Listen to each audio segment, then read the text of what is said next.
Hi everybody, welcome to Shivers. For Halloween, we walked through some of the staple and classic Halloween movies for the season. We're going to do that exact same thing, but now for the holiday season. This is really focused on the horror movies that are true staples this season. So, not really any that are more like underground. These are pretty common. So, to get started, I would say the ultimate holiday horror movie is Krampus. So, this came out in 2015. This is by the same person who created Trick or Treat, which is Michael Dougherty. A lot of articles are coming out this year on why Krampus is better than Trick or Treat. I think it's really like to each their own, but Krampus is much more rooted in folklore.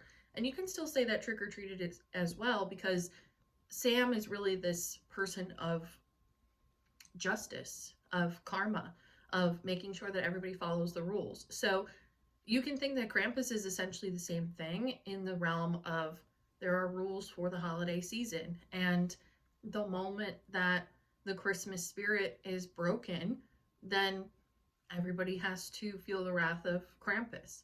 So it's these two, like, people, I guess you can say, they're really representative of this moral integrity, but from a position that makes you question moral integrity.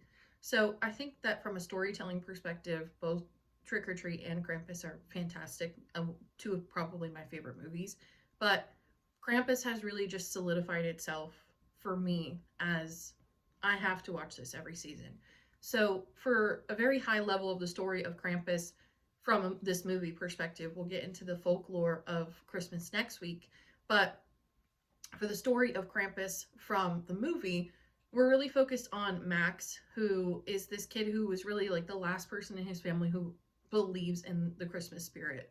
His his grandmother is Austrian or German and speaks German and really has all of these warnings on why it's so important to keep the Christmas spirit alive. You have to keep the fire going, you have to keep good times. And she's very cryptic about it, not really telling anybody why. But we later come to find out that she herself has had an experience, an encounter with Krampus when she was a child, and Krampus took her parents. So Max now is bullied by his cousins who come over for the holiday. They make fun of him for still having a Christmas list, and he basically says, screw it, screw Santa. I hate the holidays now. All I do is get made fun of, and for what?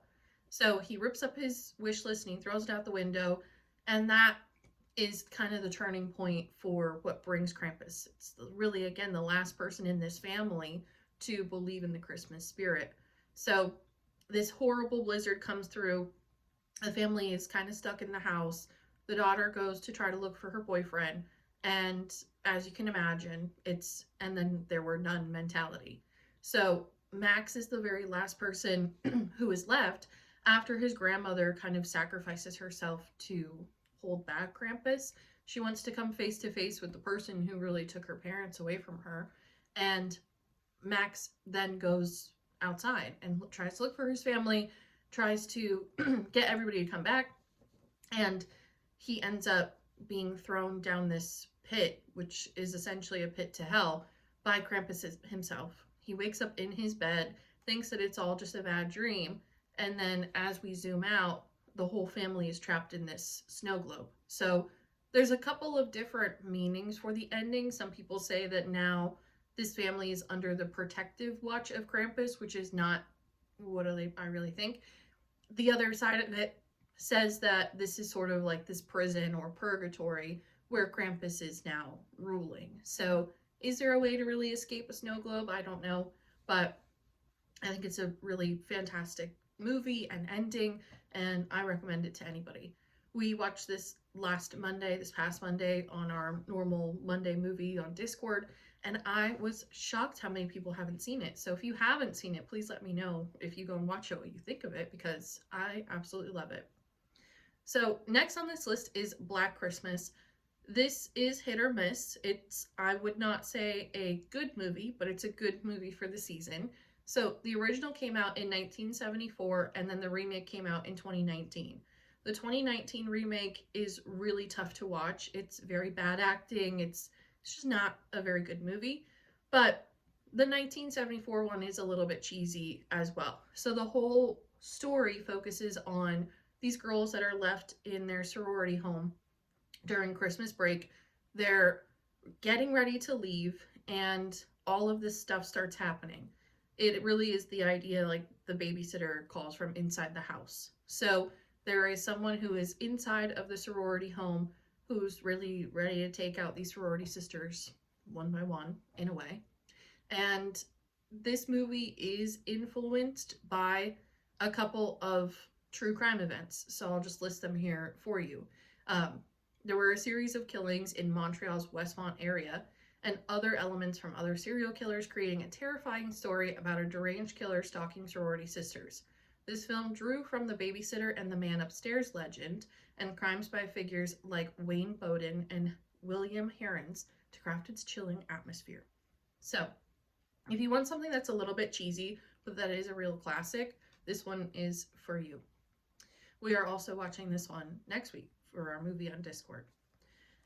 Next on the list is Silent Night, Deadly Night. This is for the gore crowd. This is a little bit more of a violent movie. This, I wouldn't even really say gore crowd, but somebody who likes more of the serial killer side of horror movies. This movie is from 1984, and the entire family in the beginning of the movie is killed by a serial killer that is dressed as Santa. So the serial killer leaves one person behind, which is this child who has all of these issues growing up and is placed in an orphanage because as a child you watch your family get killed by Santa. So now as an adult, they then kind of take the reins into their own hands and start doing all of these murders on Christmas and Christmas Eve dressed as Santa. So it's a very straightforward story. It's kind of a sad story, but it's pretty violent and it's pretty brutal.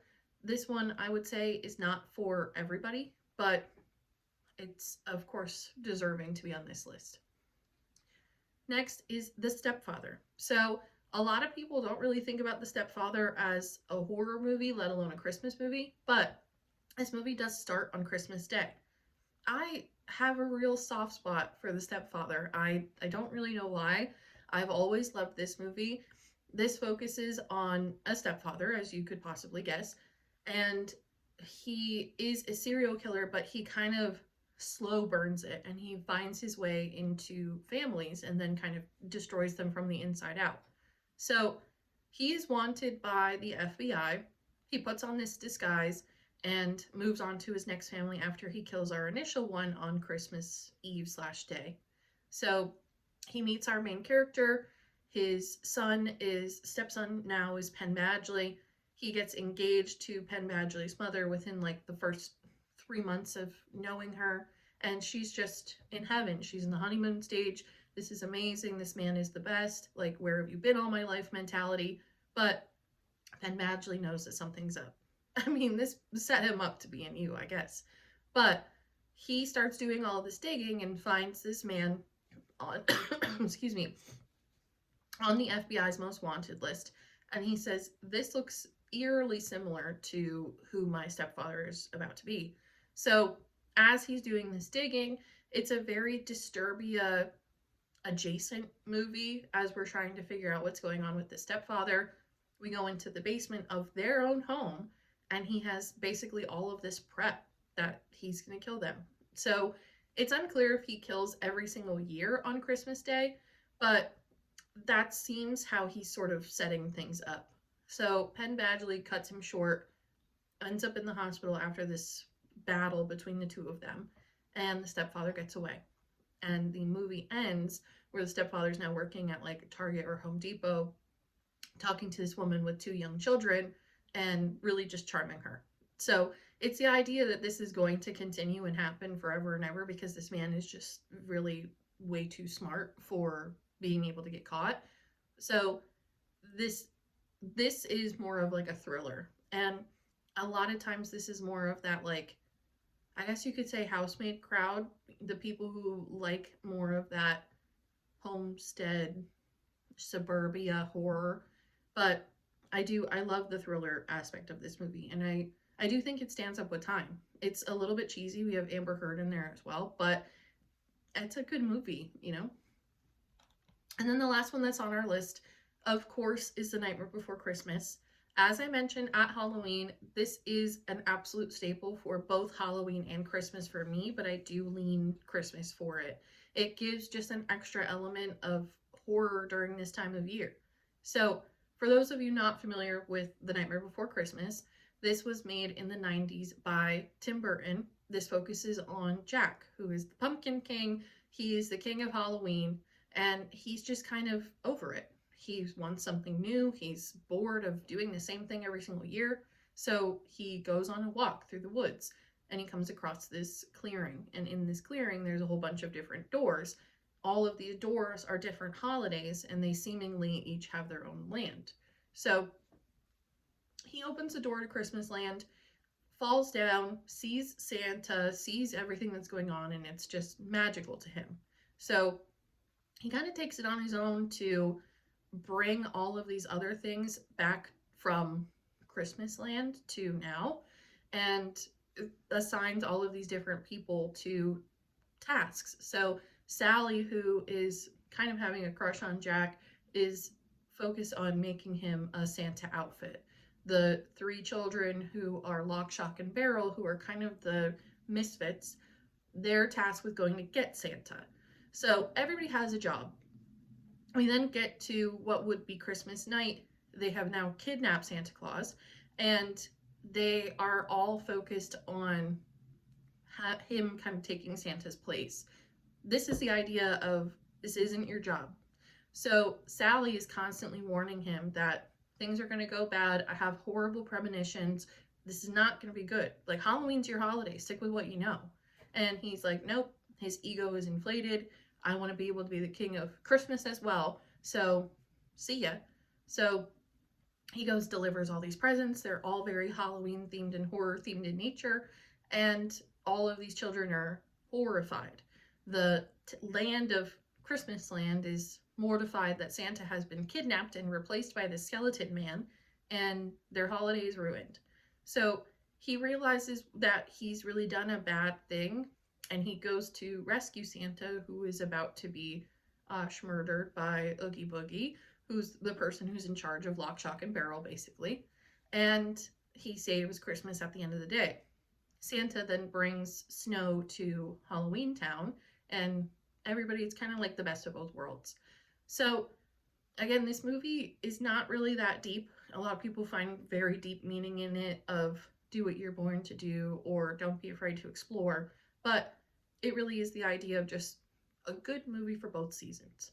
So, that concludes our list of holiday-specific horror movies. There are lots more out there, especially those that are more behind the scenes underground, but we do have a lot of great options here, hopefully, that you enjoy as well. So as I mentioned, Discord, we do have a Shivers Discord channel that's available to anybody. The link a lot of times is shared in the Shivers Instagram stories for our movie nights. Movie nights are every Monday. And we do have a once a month secret movie club, which is just selfishly me choosing what I want everyone to watch. Those are usually more thriller or suspense in nature, and the Monday movies are on theme to whatever that month is. So this month is holiday movies. So far we've watched Krampus, we watched The Night Before Christmas, we're going to watch Silent Night, Deadly Night, we're going to watch Gremlins, which is another one. I wouldn't necessarily call Gremlins a holiday movie, but so many people do. And same thing for Edward Scissorhands. We've also watched that. So Discord is free. It's really easy to sign up. It's a cool way to get everybody just chit-chatting and having that sense of community. So hope you'll check that out. Like I said, the link is a lot of times shared in the Instagram story, but it's also on any of our meetup events. So check out Shivers on Meetup. Check out everything that we've got going on. If you need any ideas for last minute parties or gatherings, murder mysteries can go on the road. So don't be afraid and don't be hesitant to reach out. Very easy to find. So thank you as always for listening. Thank you for your support, and I will see you next week.